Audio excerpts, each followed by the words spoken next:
खबर सबसे पहले।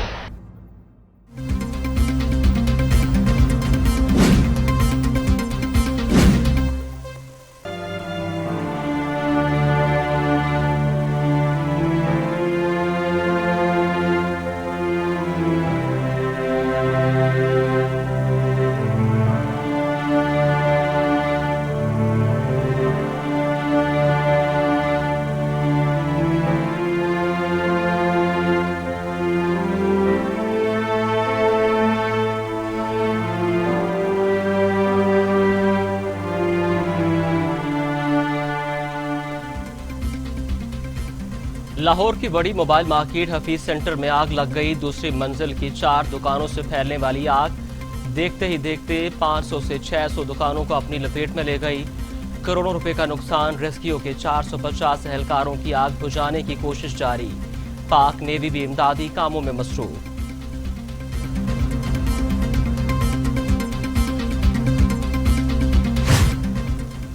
हफीज सेंटर की पहली मंजिल और बेसमेंट में दुकानों के ताजरों ने आग की परवाह किए बगैर सामान बाहर निकालना शुरू कर दिया।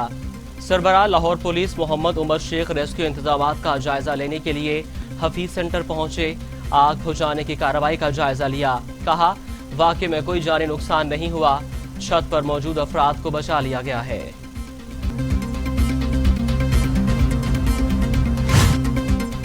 हफीज सेंटर में आतिशज़दगी। वज़ीर आला पंजाब उस्मान बुज़दार ने इंतजामिया से वाक़े की रिपोर्ट तलब कर ली। कहते हैं हफीज सेंटर में आतिशज़दगी के वाक़े की वजूहात का तयन किया जाए। आतिशज़दगी के वाक़े के हक़ाइक़ आवाम के सामने लाएंगे। नुकसानात का तख़मीना लगाने की हदायत कर दी। ताजरों के नुकसानात का अज़ाला किया जाएगा।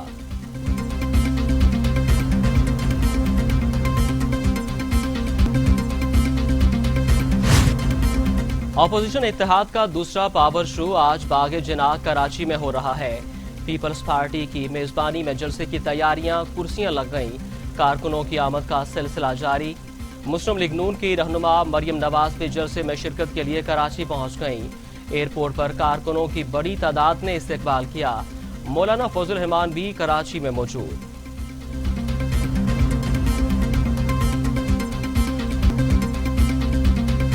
एक हारे हुए शख्स की तकरीर थी वो, जिसको बहुत गुस्सा था, लेकिन मियाँ साहब ने तो उनको अड्रेस किया ही नहीं। मियाँ साहब ने कहा था कि ये आपका खेल नहीं, आप इसमें से बाहर रहें। ये बड़ों की लड़ाई में छोटों का कोई काम नहीं। हुकूमत को कुछ भी नहीं दिखाई दे रहा है। इंशाअल्लाह ताला हुकूमत को थोड़े दिनों में सब नज़र आ जाए। पहले भी आम जेलों में ट्रीट किया गया था। अगर कोई ये समझता है कि जेल में कोई सहूलियात थी तो वो गलत समझता है।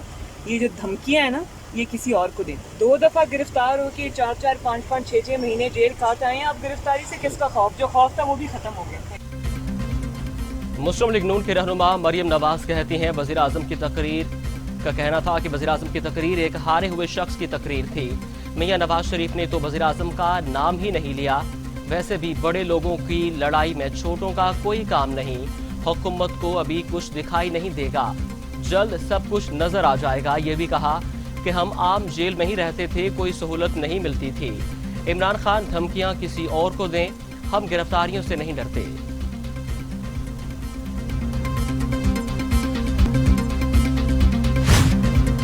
Chairman People's Party Bilawal Bhutto Zardari कहते हैं, वज़ीर आज़म की धमकियों के बावजूद जिद्दोजहद जारी है। हुक्मरानों से छुटकारे की तहरीक जरूर कामयाब होगी। पीपल्स पार्टी सानहा कारसाज के शहदा को खराज अकीदत पेश करती है। शहदा कारसाज को जमहूरियत पसंद कारकुनों के तौर पर हमेशा याद रखा जाएगा।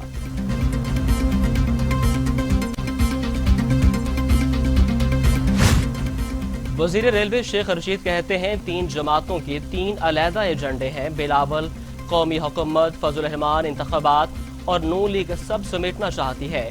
नवाज शरीफ ने खुद अपना सियासी जनाजा निकाल दिया। अपनी बात पर कायम हूं कि 31 दिसंबर तक झाड़ू फिर जाएगा। 20 फरवरी तक सूरत हाल वाज़ेह हो जाएगी। मार्च में इमरान खान अक्सरियत से सेनेट में कामयाब हो जाएंगे।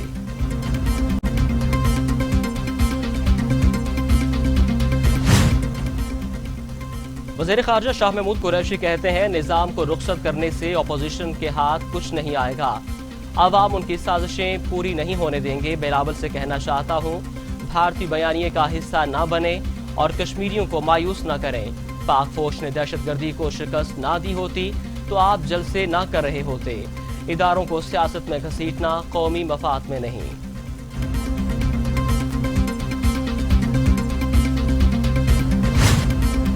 وفاقی وزیر اطلاعات شبلی فراز کہتی ہے پی ڈی ایم صرف شو کر رہی ہے جس میں پاور نہیں، ان کی نہ کوئی سمت ہے، نہ کوئی پلان، اور نہ ہی ان کے نظریات اور موقف ایک ہیں۔ ان کے پاس صرف ذاتی دکھ ہے، عوام کے لیے کچھ نہیں۔ اس مرتبہ مولانا سے پہلے تقریر کروا لیں، خالی کرسیوں سے تقریر کرنا ان کا مذاق اڑانا ہے۔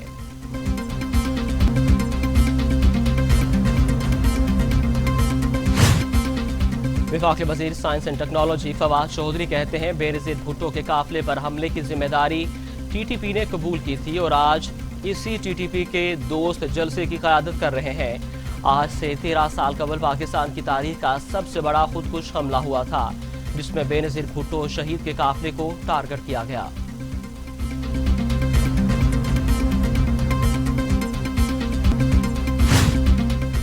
مومن خصوصی شہباز گل کہتے ہیں 2 دن پہلے لوگوں نے گجرانوالہ میں سرکس دیکھا، اپنا مال بچانے کے لیے سرکس میں نامناسب باتیں کی گئیں۔ بلاول پتہ نہیں آکسفورڈ میں پڑھتے رہے کہ اسے پاکستانی سیاست کا پتہ نہیں۔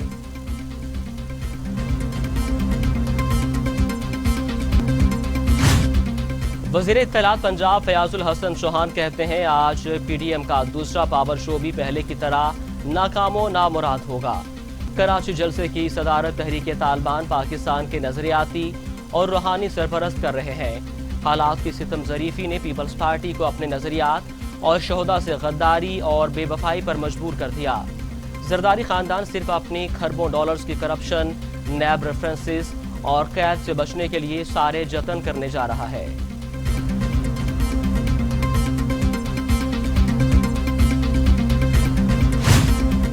اسکردو میں مسافر کوچ پر پہاڑی تودا گر گیا، 16 افراد جاں بحق جبکہ 2 زخمی ہو گئے۔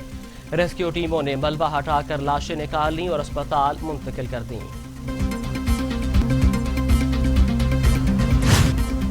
پاکستان میں کورونا سے مزید 16 مریضوں کا انتقال، تعداد 6656 ہو گئی۔ مزید 567 افراد میں وائرس کی تشخیص، مریض 3,23,019 ہو گئے۔ 3,06,769 مریض صحتیاب، 10,226 مریض زیر علاج۔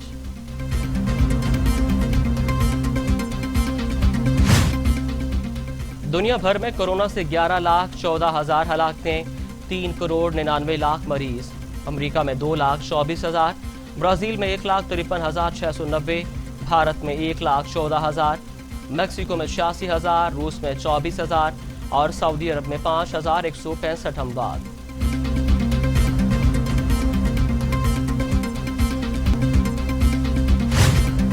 اسپیکر پنجاب اسمبلی چودھری پرویز الہی کہتے ہیں اداروں کے خلاف مہم جوئی ملک دشمن سازش ہے۔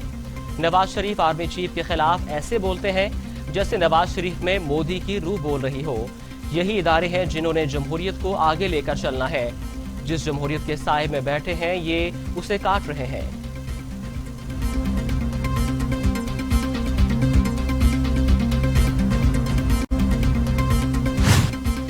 اسلام آباد میں مطالبات کی منظوری کے لیے لیڈی ہیلتھ ورکرز کا 5ویں روز بھی احتجاجی دھرنا۔ لیڈی ہیلتھ ورکرز کا کہنا ہے کہ 10 نکاتی ایجنڈے پر کسی صورت سمجھوتا نہیں کیا جائے گا۔ حکومت مذاکرات میں غیر سنجیدہ نظر آ رہی ہے۔ اعلانات اور اقدامات بے اثر، مہنگائی میں مزید 0.45% اضافہ۔ ادارہ شماریات نے ہفتہ وار مہنگائی کے اعداد و شمار جاری کر دیے۔ مہنگائی کی مجموعی شرح 9.20% تک پہنچ گئی۔ 25 اشیاء کی قیمتوں میں اضافہ، 9 میں کمی۔ سرتا کی قیمتوں میں استحکام، آٹا، دال، مرغی، گوشت، انڈے اور چاول مہنگے ہو گئے۔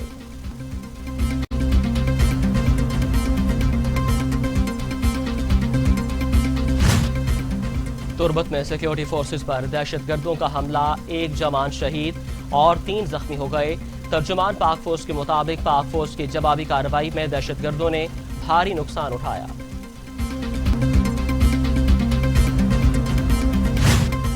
اور آذربائیجان اور آرمینیا نے ایک اور عارضی جنگ بندی کا اعلان کر دیا۔ سیز فائر پر عمل درآمد شروع، روس نے دونوں ملکوں کے نمائندوں سے رابطہ کر کے جنگ بندی پر زور دیا تھا۔